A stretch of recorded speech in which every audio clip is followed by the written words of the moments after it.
제가 부교육자 시절에 섬기던 교회에서 떠난 지 한 10년 후에 설교를 해달라는 부탁을 받고 방문해 보게 되었습니다.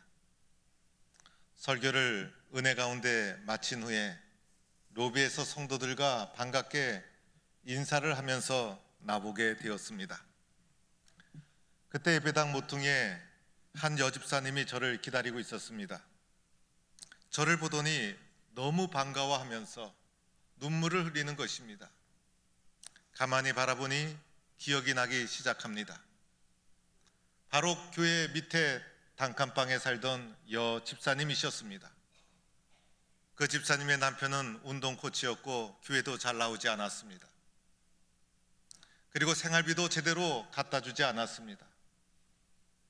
가정도 잘 돌보지 않았습니다. 그래서 언제나 어둡고 우울한 가운데 아들을 키우는 젊은 집사님이셨습니다. 어느 월요일 저녁 사택에서 쉬고 있는데 불이야라는 소리가 들려왔습니다. 창문을 열고 내다보니 제가 맡고 있는 교구였습니다.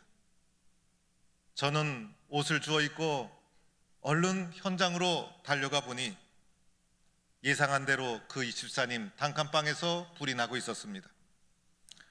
골목이 비좁고 구불구불해서 소방차가 들어오기도 힘든 곳이었습니다. 동네 사람들이 함께 뒤엉켜서 불을 끄고 있었습니다. 저도 그것에 동참해서 물을 끼얹고 짐을 꺼내오고 정신없이 불을 끄느라고 어떻게 시간을 보내는지 모를 정도로 불을 끄는데 함께 동참했던 적이 있습니다. 뒤늦게 소방차가 와서 불이 진압되어서 더 이상 불이 번지지 않고 꺼지게 됩니다. 그 후에 집사님 가정을 위해서 교회가 함께 돌보고 성도들과 함께 가서 기도해주고 격려해주고 그 집사님이 잘 일어날 수 있도록 사랑을 베풀고 도와주었던 기억이 납니다. 세월이 흘렀어도 집사님께서는 그때의 은혜를 잊지 못하고 저를 만나고 얼마나 반가워하던지, 사실은 제가 한 것이 아니라 하나님께서 하신 것이고 교회가 한 것이었습니다. 하나님께서 그리고 교회가 그 집사님의 삶이 다시 일어날 수 있도록 사랑으로 도와주었던 것입니다. 사랑하는 성도 여러분, 세상에서 가장 소중한 것이 여러분은 무엇이라고 생각합니까? 여러분의 생각과 가치에 따라서 대답이 달라질 것입니다. 그런데 세상에서 가장 중요한 것, 그것은 바로 교회라고 말해도 전혀 손색이 없습니다. 세상에서 가장 소중한 것 바로 교회라는 것입니다. 교회 속에는 생명을 살리는 놀라운 생명력이 있습니다. 교회는 우리가 생각하는 것 이상으로 소중한 가치를 가지고 있습니다.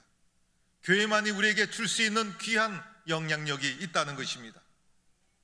세상에서 성공하고 명예를 얻고 출세를 했어도 가정이 없으면 그 사람은 성공한 사람이 아닙니다. 가정은 우리의 삶의 바탕이요 기본이 되는 것입니다. 가정이 해체되고 가정이 무너졌는데 세상에서 성공하고 많은 부를 획득했다고 해서 그 사람을 성공한 사람이라 하지 않습니다. 도리어 가정이 무너지면 아무리 출세를 했어도 그 사람은 불행한 사람이 되고 마는 것입니다. 가정은 우리의 모든 것을 받쳐주는 바탕이 되는 것입니다. 그런데 가정과 같으면서도 가정보다 더 소중한 것이 바로 교회입니다. 가정은 이 세상의 삶만을 주장하고 있지만 교회는 이 세상과 저 세상까지도 주관하고 있는 소중한 기관입니다. 교회는 가정보다 영원한 것이고 교회는 가정보다 더 본질적인 것입니다. 심지어는 그 가정도 교회 때문에 살아나게 되는 것입니다. 우리가 살아갈 수 있도록 우리의 삶을 만들어주고 우리의 삶에 지속적인 영향력을 끼치는 것, 바로 교회라는 것입니다. 교회가 내 삶을 지켜주는 것입니다. 우리는 오랫동안 사람이 세상을 변화시킬 수 있다고 생각했습니다. 그러면서 사람 속에 있는 타락된 본성이 있는 죄성을 우리는 간과했습니다. 그런데 사람의 의지, 사람의 지식, 사람의 능력으로 세상이 바꿔지는 것이 아닙니다. 그 전에 먼저 교회를 통해서, 복음을 통해서 하나님의 말씀으로 사람이 변화되고 세상이 변화되어야 하는 것이고, 교회만이 세상과 사람을 변화시키는 희망이요 유일한 공동체라는 것입니다. 오늘 우리는 룻기서를 보면서 밑바닥에 떨어진 룻 가정의 모습을 보게 됩니다. 인생의 밑바닥에 떨어진 나오미와 룻의 가정이 어떻게 회복의 가정을 밟아가고 있는가를 보게 됩니다. 오늘 이 말씀 가만히 살펴보면 룻의 가정은 하나님 때문에 은혜 받고 회복되게 됩니다. 신실하신 하나님의 은혜 가운데 나오미의 가정이 회복이 되고 룻의 가정이 살아나게 되는데, 이 사건을 오늘 우리의 삶 속에 보다 더 친밀하게 구체적으로 적용을 한다면 하나님 때문에, 더 나아가 교회의 사랑 때문에 이 가정이 회복되었다고 적용할 수가 있는 것입니다. 왜냐하면 하나님의 사랑은 교회를 통해 흘러가고 있기 때문에, 하나님의 은혜는 교회를 통해 여러분에게 전달되기 때문에 하나님이, 교회가 사람의 삶을 변화시키고 그리고 사람의 삶을 회복시켜 가고 있는 것입니다. 오늘 룻이 도대체 어떠한 삶을 살았기에 하나님은 그 가정을 개입해 주셔서 회복시켜 주셨는가? 먼저 룻의 삶의 모습을 살펴보도록 합니다. 룻은 모압의 한 여인이었습니다. 그런데 나오미의 가정이 모압 땅에 오게 되자 나오미 가정과 이제 며느리로 들어가게 됩니다. 그런데 룻의 신랑이 그만 죽고 맙니다. 룻의 신랑이 죽게 된 것은 룻의 잘못이 아니었습니다. 우리가 인생을 살다가 나에게 잘못이 없음에도 불구하고 생각지도 않은 불행과 사건을 겪게 되는 것이죠. 그런데 사건과 불행을 겪은 것보다 더 중요한 것은 이런 불행한 사건의 상황에서 어떻게 이겨나가느냐가 중요한 것입니다. 룻은 남편이 죽었음에도 불구하고 시어머니의 곁을 떠나지 않습니다. 시어머니가 룻에게 너는 젊고 미래가 있지 않느냐, 내 곁을 떠나라, 새 출발하여라 권면을 하여도 어머니의 말을 듣지 않습니다. 도리어 어머니 고향까지 동행하게 됩니다. 룻에게 있어서 베들레헴은 타향과도 같은 것입니다. 아는 사람 아무도 없는 어머니의 고향 베들레헴까지 동행해서 오게 됩니다. 이것뿐만이 아니었죠. 생계를 유지하기 위해서 어머니를 대신해서 이삭 줍는 일을 시작하게 됩니다. 이삭 줍는 일은 가장 비천한 사람이 하는 일이었습니다. 타향 땅인 베들레헴에서, 그리고 배타적인 유대 땅에서 이방 여인 룻이 이삭 줍기를 하는 것은 쉬운 일이 아니었습니다. 더하여 이 여인은 젊은 여인이 아니었습니까? 그런데 그러함에도 불구하고 신실하고 성실하게 환경과 상황과 관계없이 자기가 해야 될 일을 신실하게 해나가는 룻의 모습을 보게 됩니다. 그에게 있어서 누구도 원망하지 않습니다. 환경과 상황을 탓하지도 않습니다. 신실하게 자신의 사명을 감당해 나가는 젊은 여인 룻의 모습을 발견하게 됩니다. 이러한 룻을 보아스가 발견하게 됩니다. 보아스는 이미 룻의 소문을 다 듣고 있었습니다. 그래서 이 보아스가 룻에 대해서 특별한 배려를 베풀게 됩니다. 이때 어머니가 보아스가 룻에 대해서 특별한 배려를 베풀고 있는 것을 듣고 어떻게 했습니까? 며느리를 의심하거나 며느리를 탓하지 않았습니다. 도리어 며느리가 잘 되기를 원했습니다. 타작 마당에 내려가 앉았다가 그에게 보이지 말고 그가 누울 때에 그의 발치에서 이불을 덮고 거기 누우라, 이렇게 어머니가 룻에게 당부를 하게 됩니다. 이런 어머니의 입장 이해하려면 우리는 유대 사회 속에 있었던 기업 물을 자에 대한 이해가 필요합니다. 오늘 시어머니 나오미는 며느리 룻에게 보아스의 발치에 그의 이불을 덮고 가만히 누워 있으라고 권면하고 있는데, 이것을 이해하기 위해서는 기업 물을 자에 대한 이해가 필요한 것입니다. 당시의 문화에서는 장자 우선 문화였습니다. 그리고 당시에 가장 복 중에 큰 복은 자손이 번창하는 것이었습니다. 가장 큰 불행은 자손이 끊겨지는 것이었습니다. 그런데 장자가 결혼한 후에 자녀가 없이 장자가 죽게 되면 어떻게 될까요? 대가 끊어지는 불행을 겪게 되는 것이고, 며느리는 떠나서 불행한 삶을 살아야만 되는 것이었습니다. 형제의 대가 끊어지지 않도록, 동생이 형수를 취할 수 있도록 문화적으로 제도화되어 있었던 것입니다. 이것은 우리의 문화 속에서는 이해할 수도 없고 받아들일 수도 없는 것입니다. 그러나 이 속에는 형수가 가족으로부터 떨어져 나가는 것, 그리고 형제의 혈육이 끊어지는 것을 막고자 하는 인도적인 의도가 이 속에 담겨 있었던 것입니다.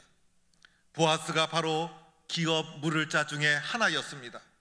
그래서 보아스가 자고 있는 발치에 룻이 가서 이불을 덮고 누워 있으라는 것입니다.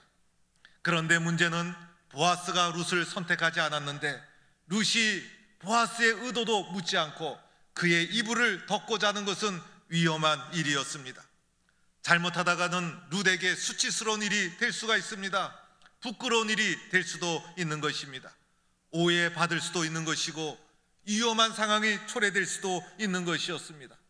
그 중에서도 특별히 이방 여인 룻에게 있어서는 이러한 문화는 받아들이기 어려운 문화였다는 것입니다.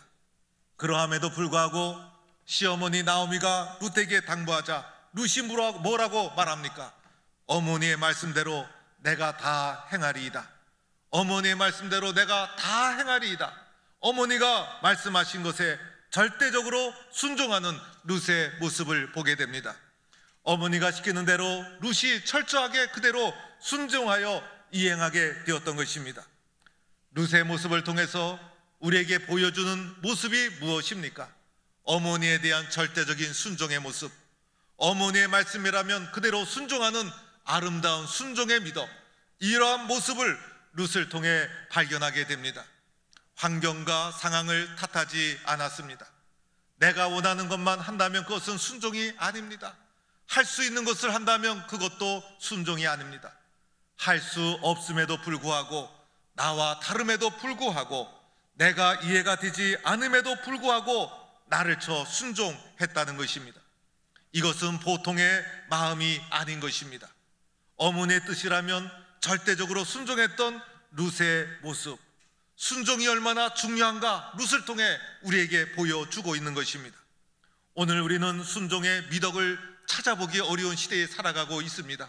이 순종의 아름다운 모습, 순종의 겸손한 모습, 절대적으로 순종하는 모습, 내가 먼저 나를 쳐 순종하는 아름다운 모습, 이 모습을 룻을 통해 우리에게 보여주고 있다는 것입니다.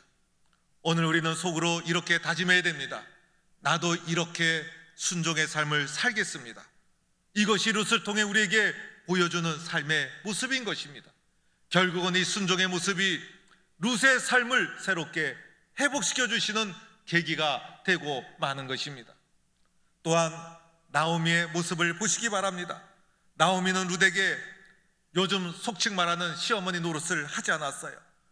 룻을 부를 때마다 내 딸아, 내 딸아, 이렇게 며느리를 부르게 됩니다. 룻을 내 딸로 여기고 내 딸이 잘 되기를 원하는 마음으로 쳐다본 것이에요. 내 딸이 겪는 아픔의 모습을 바라보듯이 며느리를 바라보았다는 것입니다. 나오미는 룻을 이삭을 주러 나갈 때도 안타까운 마음으로 바라보았어요. 그가 하는 일에 조금도 의심하지 않았어요. 신뢰하고 믿음을 가지고 룻이 잘 되기를 간절히 원하는, 내 딸이 잘 되기를 원하는 마음으로 며느리 룻을 바라보았다는 것입니다. 보아스가 룻에게 관심이 있는 것을 알고 어떻게 하였습니까? 룻의 앞길이 열리기를 원했던 것입니다. 그래서 룻에게 길을 가르쳐주고 도와주기 시작합니다. 룻에 대한 나오미의 마음을 한마디로 표현한다면 변함없는 사랑이었어요.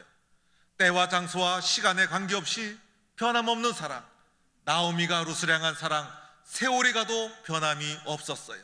환경에 따라 변함이 없었어요. 끝까지 신뢰하고 변함없이 믿어주는 사랑의 마음, 이것이 나오미의 모습이었다는 것입니다. 오늘 나오미의 모습을 통해서 우리는 마음속으로 다짐해야 합니다. 나도 변함없는 사랑의 사람으로 살겠습니다. 나도 변함없는 사랑을 가슴에 품고 살아가겠습니다. 이것이 우리에게 보여주는 나오미의 모습이었다는 것입니다. 또한 보아스란 사람이 등장하죠. 보아스는 어떻게 살았습니까? 룻에게 있어서 보아스보다 더 가까운 기업 물을 자가 있었습니다. 보아스는 기업 물을 자의 순번이 아니었다는 것입니다. 자신보다 먼저 기업 물을 자가 있다는 것을 보아스는 인정을 했습니다. 룻의 자신 향한 마음을 인격적으로 수용하고 룻을 탓하지 않았습니다. 그리고 룻을 선택할 기회를 먼저 기어 물을 자에게 묻게 됩니다. 무리하지 않았습니다. 그리고 서두르지 않았습니다. 무엇이든지 올바른 일이라도 절차가 잘못되면 큰 실수를 범할 수가 있는 것입니다. 율법에 어긋나면 범죄 행위가 될 수도 있는 것입니다. 사회적으로 지탄을 받을 수도 있는 것입니다. 재정적인 손실을 가져올 수도 있는 것이고, 보아스 자신도 불행해지는 것이고, 룻과 나오미도 부끄러워질 수도 있는 것이었습니다. 그런데 보아스는 어떻게 했습니까?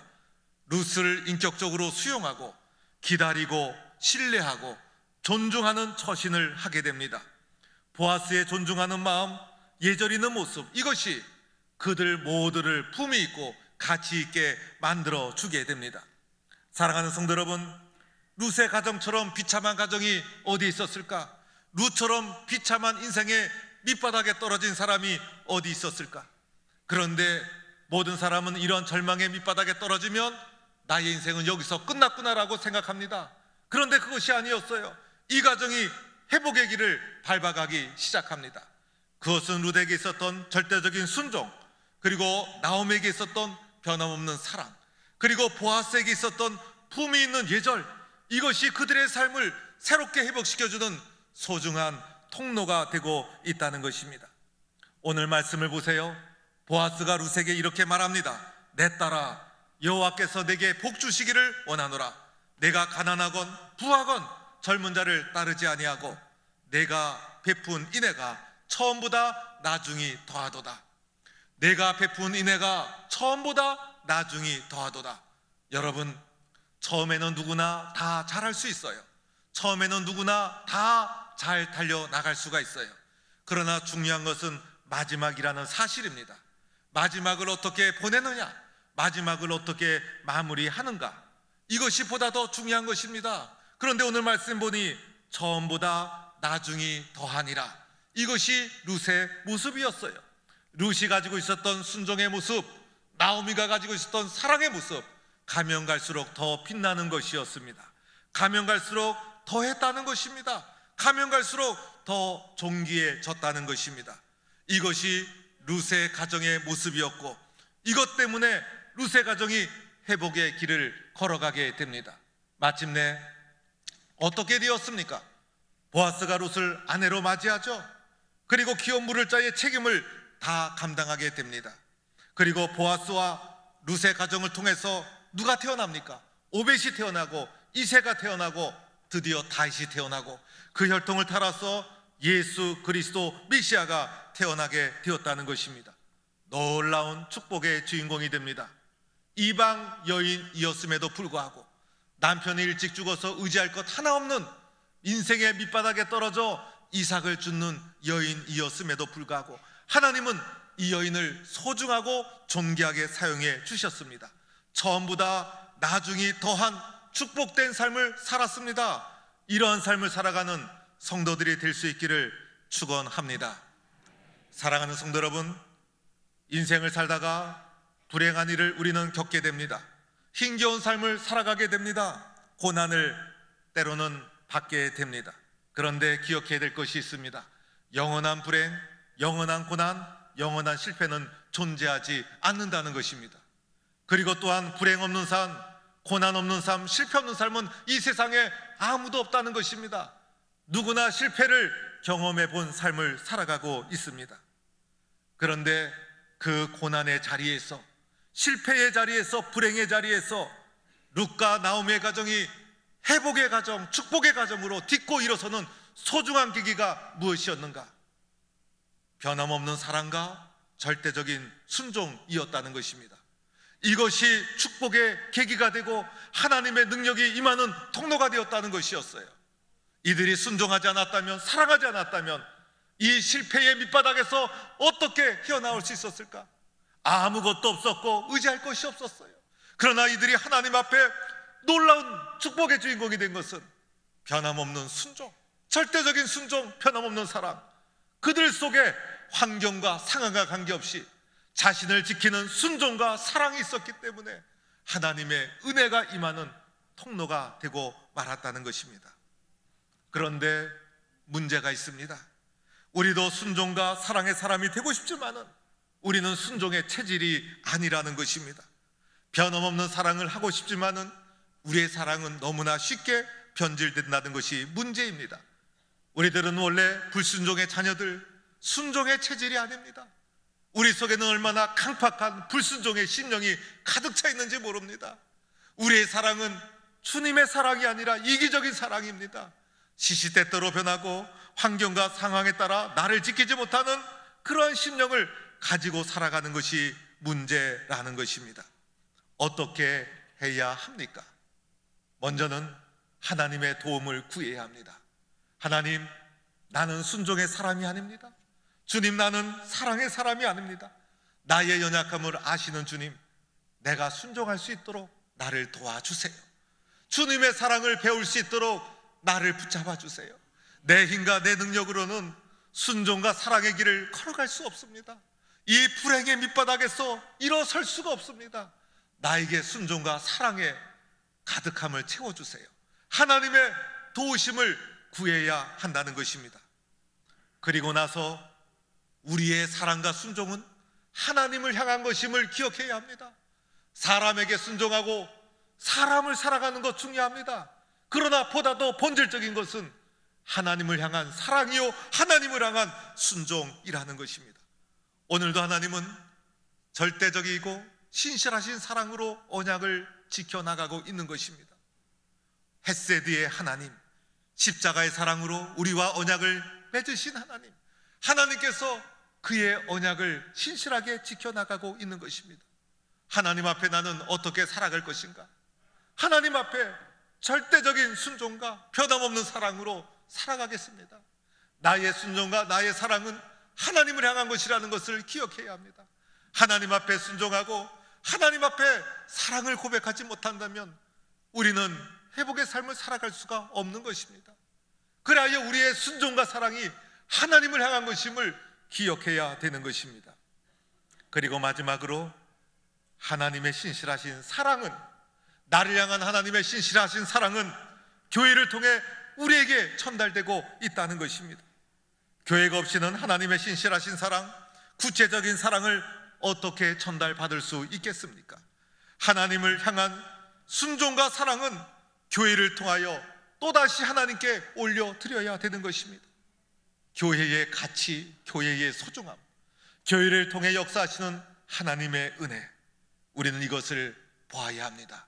사랑하는 성도 여러분, 하나님께 그리고 우리가 섬기는 교회에 대한 절대적인 순종과 변함없는 사랑, 이것이 우리의 삶을 새롭게 일으켜 세워주시는 축복의 통로가 될 줄로 믿습니다.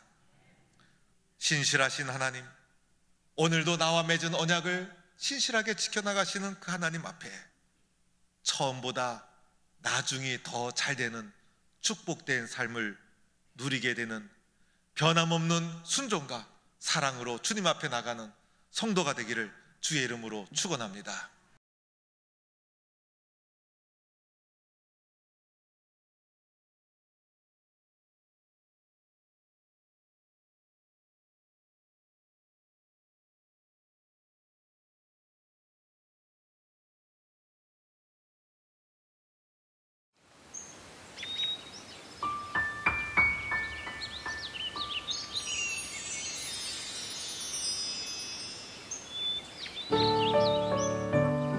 생명을 살리는 방송 CBS TV